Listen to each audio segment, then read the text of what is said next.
Good morning students. As you all know कि आज हम इलेक्ट्रोस्टैटिक के थर्ड पोर्शन पे हैं, जहाँ पर हमें इलेक्ट्रोस्टैटिक पोटेंशियल और गॉस थ्योरम डिस्कस करना है। इसमें हमें कुछ पॉइंट्स लेके चलने हैं। हम लोग 11 पॉइंट्स लेके चलेंगे in the complete in this last and third and last portion.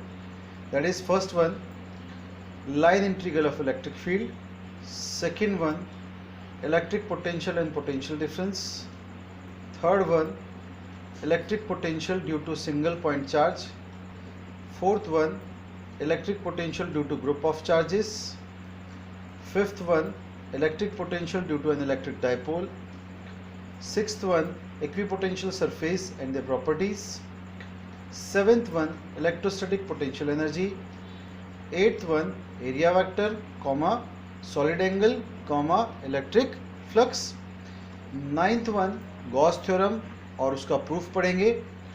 10th topic में हम लोग पढ़ेंगे Coulomb's law from Gauss theorem. अभी तक हम लोगों ने कूलॉम्स लॉ ड्राइव किया है, अब हम लोग गॉस थ्योरम से भी कूलॉम्स लॉ को ड्राइव करेंगे और देखेंगे कि उससे ये प्रूव होता है या नहीं होता है। And last one is application of Gauss theorem, जिसमें इलेक्ट्रिक फील्ड इंटेंसिटी आएगा। That means electric field intensity due to line charge, comma plane sheet of a charge and a spherical charge. ये तीन हमको एप्लीकेशन डिस्कस करना है। Okay, now we are going to move from on our first topic, that is line integral of electric field. That means work done by electric field. Okay, work done का मतलब क्या है कि हम लोग किसी चार्ज को ए से बी तक लेके आएंगे, ठीक है। यहाँ से यहाँ तक लाने में जो वर्क डन लगेगा उसे हम पता करेंगे। तो कैसे पता करेंगे ये देखते हैं। नाउ एक स्टेटमेंट है हमारे पास, negative line integral of electric field, ठीक है। मतलब इलेक्ट्रिक फील्ड का जो नेगेटिव लाइन इंटीग्रल है, that is the work done by the electric field on a unit positive charge, ठीक है। वही हमारा किसी चार्ज के ऊपर वर्क डन है जब हम उसे एक पॉइंट से दूसरे पॉइंट पे मूव करेंगे। Is this clear? That means WA, ठीक है, the work done from A to B, that is यहाँ से इस पॉइंट से इस पॉइंट तक। क्लियर है? That is integration of dW is equals to, जो हमने स्टेटमेंट में यहाँ देखा है इस वाले में, that is negative integral of, ठीक है, from A to B, from moving a charge from A to B, that is E dot dl। Let हमने ये माना कि ये चार्ज Q0 हमने प्लेस कर दिया, दिस वन बेटा, ओके, इन अ यूनिट पॉजिटिव चार्ज। अब इसके ऊपर जो फोर्स लगेगा वो लगेगा इसकी वजह से, तो F इज इक्वल टू हो जाएगा because of this plus QE, ठीक है। The force F is equal to Q0 E, Q0 ये वाला चार्ज है और ये वाला चार्ज Q है। Q0 मीन्स हम बोल सकते हैं इसे क्या है बेटा, test charge. Due to the source charge, किसकी वजह से फोर्स लगेगा, इस सोर्स चार्ज की वजह से, इसकी वजह से इसके ऊपर जो फोर्स लगेगा that is F is equals to QE। तो हम लोग बोल सकते हैं ये जो चार्ज लगेगा वो रेडियली आउटवर्ड होता है, जो कि इसके अपोजिट डायरेक्शन में है। अब अपोजिट डायरेक्शन में है तो हम इससे क्या लिख सकते हैं, माइनस QE। क्लियरली लिखा है यहाँ पे, it is radially outward and tends to accelerate the test charge. To prevent this acceleration, अगर हमें इस एक्सिलरेशन को रोकना है तो क्या करना पड़ेगा, equal and opposite force, equal और अपोजिट फोर्स अप्लाई करना पड़ेगा, ताकि इसको ये बाहर की तरफ फोर्स लगा के भगा ना दे, क्योंकि हमें पता है ये दोनों सेम चार्ज हैं और सिमिलर चार्जेस के बीच में फोर्स ऑफ रिपल्शन लगता है। देयरफॉर अगेन वही फॉर्मूला आ गया बेटा हमारे पास, WAB is equal to integral of DW, that means negative integral of E dot DL। अब हम लोगों ने इससे पहले E पढ़ा हुआ है, that is Q into Q0 upon 4 pi epsilon not, और ये आ गया 1 upon RB minus 1 upon RA। This is your complete formula. Is this clear? Now the equation shows, ये जो इक्वेशन हमें बताती है वो कुछ बातें बताती है, दैट कि ये जो हमारे पास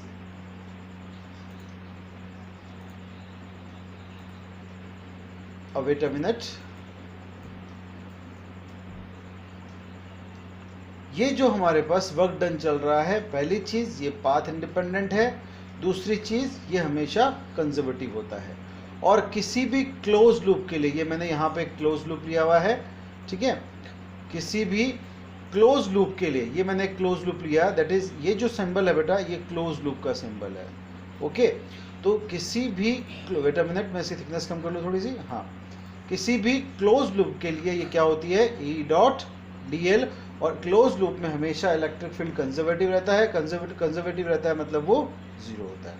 तो इस बात को हम लोग को नोट कर लेना चाहिए कि line integral of any static electric field, पहली बात, is independent of path, second it is always conservative for a closed field. Okay, now जो हमने वर्क डन पढ़ा, इन द सेम वे हम लोग को पढ़ना है इलेक्ट्रिक पोटेंशियल, ठीक है। It is a physical quantity.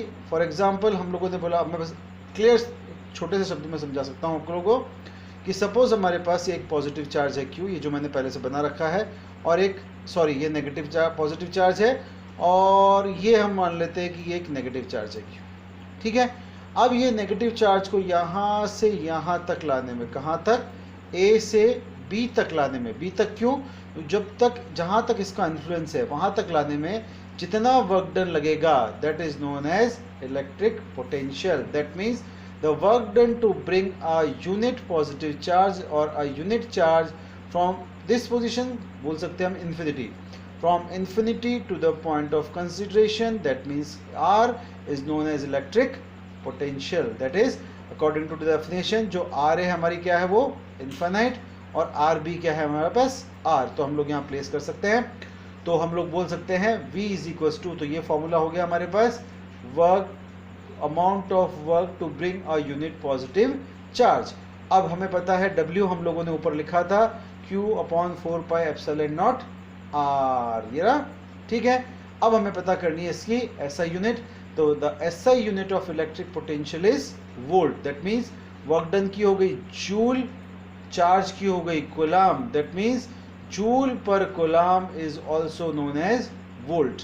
अगर कोई आपको बोल दे कि इसको समझाओ, तो हम लोग बोल सकते हैं electric potential at a point is 1 volt. किसी भी पॉइंट पर इलेक्ट्रिक पोटेंशियल 1 वोल्ट कब होता है, if 1 joule of work is done. Okay, if 1 joule of work is done in moving 1 coulomb of charge from infinity to the point is in the electric field. Okay, हम लोगों ने दो बातें discuss की। पहली क्या डिस्कस की हम लोगों ने, first line integral of an electric field, second हम लोगों ने डिस्कस किया electric potential. Now we are going to move on the third one, that is electric potential difference. Now what is electric potential difference? Nothing, जैसे हमने बोला था कि हम लोग किसी चार्ज को A पॉइंट से लेके जा रहे थे B पॉइंट तक, ठीक है।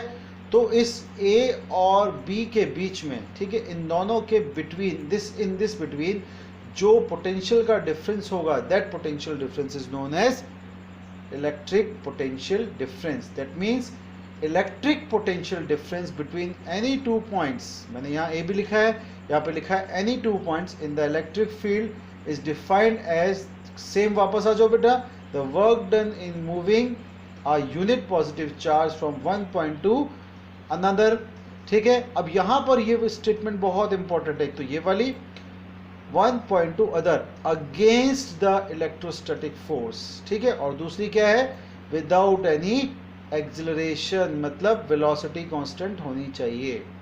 Okay, this is known as electric potential difference. वापस से सेम आ गया, WAB is equal to negative integral of E dot DL, यहाँ पर फॉर्मूला आ गया Q0 upon 4πε0 1 upon RB minus 1 upon RA। या फिर आप ले सकते हो, अगर आपको इस Q0 को अगर हम लोग यहाँ से उड़ा के इधर ले आए, ठीक है, तो ये हो गया हमारे पास WAB Q0 is equal to Q upon 4πε0 1 upon RB minus 1 upon RA। Similarly अगर हम इसको बोल रहे हैं कि इन्फिनिटी की बात करें, तो अगर हम लोग को अलग अलग कर दे, हमने क्या किया, पहले इसको इससे मल्टीप्लाई किया, फिर इसको इससे भी मल्टीप्लाई किया, तो आ गया हमारे पास WAB Q0 is equal to Q upon 4πε0 1 upon RB minus Q upon 4πε0 1 upon RA। This is your VB and this is your VA। ये हो गया आपके पास VB माइनस VA। तो हम लोग बोल सकते हैं W upon Q0 is equal to VB minus V है, और इसी को आप लोग बोलोगे पोटेंशियल डिफरेंस। ठीक है, तो कुछ बातें हमें से जो समझ में आई वो हम डिस्कस कर लेते हैं। पहली चीज़, electric potential and potential difference are scalar quantities, क्योंकि यहाँ पे सिर्फ और सिर्फ मैग्नीट्यूड है, यहाँ पे कोई डायरेक्शन नहीं है, तो ये हमारी स्केलर क्वांटिटी है। Second one, electric potential at infinity, अगर हम लोग बात कर रहे हैं इस पॉइंट से चार्ज को यहाँ से यहाँ तक लेके आ रहे हैं, या यहाँ पर मैंने बोला था इन्फिनिटी से यहाँ तक लेके आ रहे हैं, तो हमेशा इलेक्ट्रिक, क्योंकि वहाँ पे पोटेंशियल डिफरेंस बीच में डिफरेंस है ही नहीं, क्योंकि दोनों एक दूसरे को ना तो अट्रैक्ट कर रहे हैं ना रिपल कर रहे हैं, तो वहाँ पर इलेक्ट्रिक पोटेंशियल की वैल्यू कितनी हो जाएगी? 0। Third point, electric potential near an isolated positive charge. Isolated का मतलब क्या है? उसे अलग से रखा हुआ है, तो वहाँ पर जो इलेक्ट्रिक पोटेंशियल की वैल्यू होगी, दैट मीन्स चार्ज की जो वैल्यू होगी वो हमेशा 0 से ज़्यादा होगी। ठीक है, that means electric potential near an isolated positive charge is positive and that near the isolated negative charge is negative. Positive का मतलब है मोर देन 0, नेगेटिव का मतलब है लेस देन 0। नाउ हमें इसकी अगर यूनिट पता करनी, हमने ऊपर ऐसा यूनिट डिस्कस कर ली, यहाँ पर हम लोग CGS यूनिट डिस्कस करना भूल गए थे, तो the CGS unit of electric potential is 1 statvolt, that is 1 erg upon 1 stat column. Okay, ये याद रखना, इज स्टैट वोल्ट। MKS में ओनली वोल्ट और CGS में स्टैट वोल्ट। ओके, अब सेम वही डेरिवेशन है, ये आप लोगों के लिए होमवर्क हो जाएगा आज का। ठीक है, that is electric potential due to a single point charge. जैसे हम लोगों ने वहाँ पर एक्सिस वाला डेरिवेशन किया था कि इक्वेटोरियल के एक्सिस पे पॉइंट था, सेम उसी टाइप में है।